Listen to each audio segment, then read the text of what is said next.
जीत कभी आखिरी नहीं होती और हार कभी घातक नहीं होती। लाइफ में मायने रखता है कि आपकी हिम्मत कितनी है।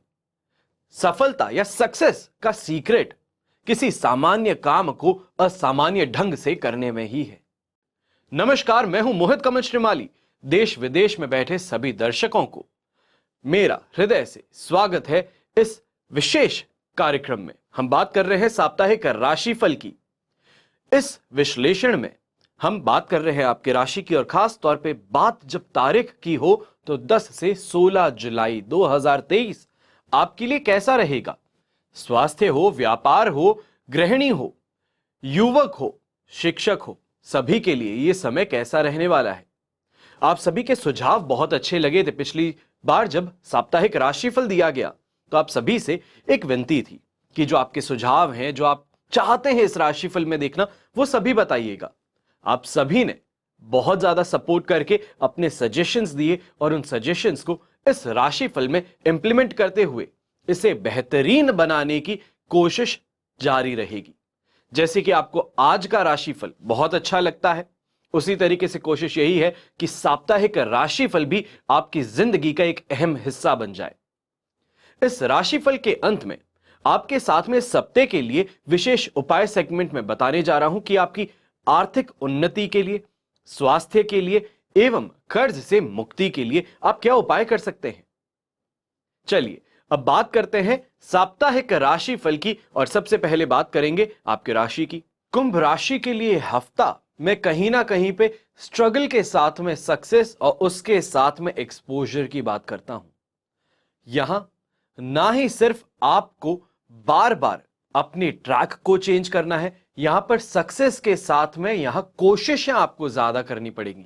व्यापारी वर्ग के लिए भी यहां पर यही देखने को मिलने वाला है कि आपको बार बार मिसडायरेक्ट किया जाए। आप काम करना चाहते हैं पर दूसरों के अड़चने कहें या दूसरों के सुझाव कहें, दूसरे अपने मुताबिक काम करवाना चाहते हैं, वह आपके काम में डीले इस समय में जरूर ला सकता है। यहां अपने आप को फर्म स्टैंड लेने की बात है कि टर्म्स एंड कंडीशंस मेरे काम करने के क्या होते हैं वो एक्सेप्ट अगर हो तो काम हो सकता है, नहीं हो तो मुझे ऐसा काम नहीं करना, क्योंकि दूसरे के मुताबिक काम करने के कारण आपको यहां पर नुकसान उठाना पड़ सकता है। अपनी कॉस्ट या फिर प्रॉफिट मार्जिन को बहुत ड्रास्टिकली रिड्यूस करने की बात आ सकती है। पर शुरुआती समय में हफ्ते के ये कहूंगा कि कमिटमेंट्स जो आप देंगे उसको फुलफिल करने के अंदर ये हफ्ते को यूटिलाइजेशन आप बेहतर तरीके से कर पाएंगे।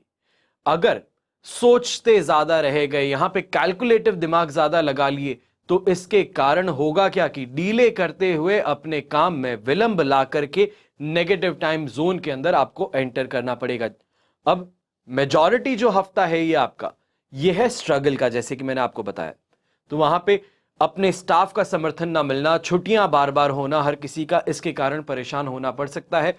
नौकरी पेशा इंसान के लिए भी यहां पर यही चीज है कि अपने सबऑर्डिनेट्स जो हैं उनका समर्थन नहीं मिलेगा। वो बार बार छुट्टी कर लेते हैं, बहानेबाजी करके दूसरी जगह चले जाते हैं, या फिर आपके सामने कुछ कह करके पीठ पीछे आराम कर रहे हैं। इस कारण से आपको नुकसान उठाना पड़ सकता है। तो अपनी टीम पर फोकस करना, उनको बार बार यहां पर ओवरव्यू करना, यह आपके लिए जरूरी बन सकता है। हफ्ते के अंत में फिर भी कुछ चीजों के साथ में आगे बढ़ने की बात कहें, या फिर यह कहें कि स्ट्रगल से वापस बाहर एक्सपोजर की तरफ जाना, अपने आप की प्रॉफिट्स को वापस बटोर लेना, यह आपके लिए यहां पर कहा जरूर जाएगा। कॉन्फिडेंस वापस से रीगेन करेंगे तो मार्केट में जो पैसा अटक रहा है उसको निकालने की कोशिशें हफ्ते के अंत में जाकर के आपके लिए फिर शुरू होने वाली हैं। महिला के लिए भी यहां पर यही कहूंगा कि इस समय को with a pinch of salt जिसे कहते हैं वो लेने की जरूरत है कि हर चीज मन मुताबिक हो, संभव नहीं, पर चीजों को अपने मुताबिक बनाने की कोशिश करना यह स्वयं के हाथ में है। चीजों का बुरा न माने तो वहीं कहां पे फ्लेक्सिबिलिटी चाहिए तो कहां पे रिजिडनेस, उसका निर्णय आपको समय समय पर लेना ही पड़ेगा। खास तौर पे यहां सास के साथ में मतभेद होना, बातों को लेकर के चिंताएं ज्यादा बढ़ना, यह आपको परेशान कर सकता है। या फिर यहां तक कहूंगा पौत्र के लिए हो या फिर शादी के अंदर चीजें मन मुताबिक ना हो रही हो, उन चीजों को लेकर के दबाव इस समय में आप पर बनाया जा सकता है। तो इसके लिए थोड़ा फ्लेक्सिबल होके किस चीज को आगे कहना है और किस चीज को वहीं पर छोड़ देना है, इसका निर्णय आपको करना जरूर पड़ेगा। यहां पर स्टूडेंट्स के लिए समय कुछ सेंसिटिव बन सकता है। इसका मतलब यह है कि स्वयं तो बहुत ज्यादा अच्छे इंसान हैं, पर दूसरी जिसकी परख ना हो या फिर समझ ना हो, उसके लिए बीच बचाव में बीच आप आगे बढ़ जाएं तो ये आपके लिए परेशानी खड़ी कर सकता है। ना ही सिर्फ स्वयं के कैरेक्टर पे क्वेश्चन उठेगा, आपके परिवार तक चीजों को लेकर के जाया जा सकता है और आपके परिवार वाले नाराज होकर के आपके खिलाफ कोई कदम उठाएं, ये इस समय में संभव हो सकता है। यहां प्रैक्टिकल होकर के स्वयं का स्वार्थ देकर के चलना ज्यादा बेहतर रहेगा। तो वहीं हेल्थ वाइज इस समय में छोटी मोटी परेशानियों से जूझना पड़ सकता है। इस समय में खास तौर पे कहीं बाहर ट्रैवल कर रहे हैं, गाड़ी चला रहे हैं, ये देख करके कि बरसात का मौसम है, आराम से बाहर घूमें, तो ये गलती करने से आपको बचना चाहिए। ये तो हुई बात इस सप्ताह के राशिफल की। अब बात करते हैं यहां साप्ताहिक राशिफल के विशेष उपाय की। सबसे पहले मांसपेशियों का दर्द हो, जोड़ों का दर्द हो, या तो फिर सिर्फ और सिर्फ किसी ना किसी तरीके से परेशान हो रहे हैं, तो ऐसे में उपाय के तौर पे सोमवार से लेकर के रविवार तक लगातार एक साधारण सा उपाय करना है। गन्ने का रस और छाछ, इनसे शिवलिंग पर अभिषेक करना है। ऐसा करने से राहत प्राप्त हो सकती है। दूसरा उपाय आपको बताता हूं, जिन लोगों के लिए मैं ये कहता हूं कि मानसिक परेशानी से जूझना पड़ सकता है, सर्दी जुकाम या मौसमी बीमारियों से परेशान होना पड़ सकता है, हाई ब्लड प्रेशर की आपको समस्या आ रही है, तो इस हफ्ते में आपको शिवलिंग पर काले तिल मिश्रित दूध की धार से रुद्राभिषेक करना है। और पूरे हफ्ते करें तो बेहतर है, वरना सोमवार के दिन तो आपको करना ही करना है। फिर बात आती है आपके आर्थिक उन्नति की। तो ऐसे में एक बहुत साधारण सा सरल सा उपाय बता रहा हूं, ध्यान से सुनिएगा। किसी भी नदी में या तालाब में आपको आटे की गोलियां जो होती है वो बना करके मछलियों को खिलानी है। जब तक आप ये गोलियां बना करके खिला रहे हैं, तब तक आपको माता लक्ष्मी का ध्यान करना है और ओम श्रीम महालक्ष्मीये नमः इस मंत्र का जाप करते रहना है जितनी जितनी आप गोलियां डालते हैं। यहां पर इसको कहा जाता है कि भगवान विष्णु से संबंधित यह उपाय है और धन प्राप्ति का बहुत ही सरल उपाय है। माता लक्ष्मी और विष्णु जी, जैसे कि आप सब जानते हैं कि पति और पत्नी का रिश्ता है, तो ऐसे में माता लक्ष्मी प्रसन्न होकर के आपके घर में वास करेंगी और धन वैभव प्रदान करेंगी। फिर बात आती है अपनी आमदनी की। आमदनी बढ़ाने के लिए आप क्या कर सकते हैं?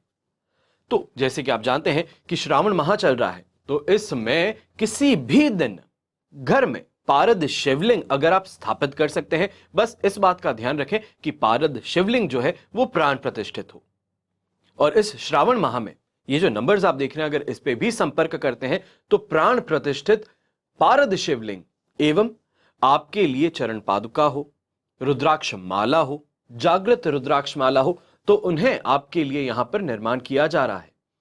पूजा पाठ से उनको शक्तिशाली बनाने का यहां प्रयास किया जा रहा है। तो अगर आप चाहते हैं कि अपने घर में पारद का शिवलिंग हो और प्राण प्रतिष्ठित हो, तो सबसे ज्यादा बेहतर माना जाता है। इसके बाद में जब प्राण प्रतिष्ठित शिवलिंग आपके घर में है, तो एक काम करना है, पूजा करते समय ओम एम रीम श्रीम ओम नमः शिवाय, साधारण सा मंत्र है, ओम एम रीम श्रीम ओम नमः शिवाय, 108 बार इस मंत्र का जाप करना है और हर मंत्र के साथ में बिल्व पत्र जो है उसको पारद शिवलिंग पर चढ़ाना है। अब यहां पर एक छोटी सी बात है, जैसे कि आप जानते हैं बिल्व पत्र में 3 पत्ते होते हैं, तो एक एक पत्ते पर एम रीम और श्रीम आपको लिखना है। ये 107 बार आप शिवलिंग पर चढ़ाएंगे। 108वां बिल्व पत्र जो चढ़ाएंगे जिसपे आपने एम रीम और श्रीम लिखा है, ये चढ़ा करके वापस से लेंगे और अपने पूजन स्थान पर रख करके हर रोज उसकी पूजा करेंगे। ऐसा माना जाता है कि ये उपाय जो करता है वो व्यक्ति की आमदनी में इजाफा या ये कहें वृद्धि जरूर देखने को मिलती है। घर में नेगेटिव एनर्जी नहीं रहती। ये उपाय बताने का संदर्भ ये है कि ये हफ्ता जो है आपके लिए ये कैसे खास बन सकता है। साप्ताहिक राशिफल की पहल तो की है, पर सिर्फ ये जानना कि परेशानियां क्या है वो काफी नहीं है, ये जानना कि परेशानियों का हल क्या है ज्यादा जरूरी है। इसी बात को समझते हुए आप सभी के लिए यहां पर इस हफ्ते के लिए मैंने आप सभी को उपाय बताए हैं। हमेशा की तरह प्रार्थना यही करता हूं कि आपका और हमारा परिवार सदैव सुखी रहे, संपन्न रहे, सुरक्षित रहे। घर में बड़े बुजुर्गों का साथ और आशीर्वाद हमेशा हमारे साथ में बना रहे। जय श्री राम एवं जय हिंद।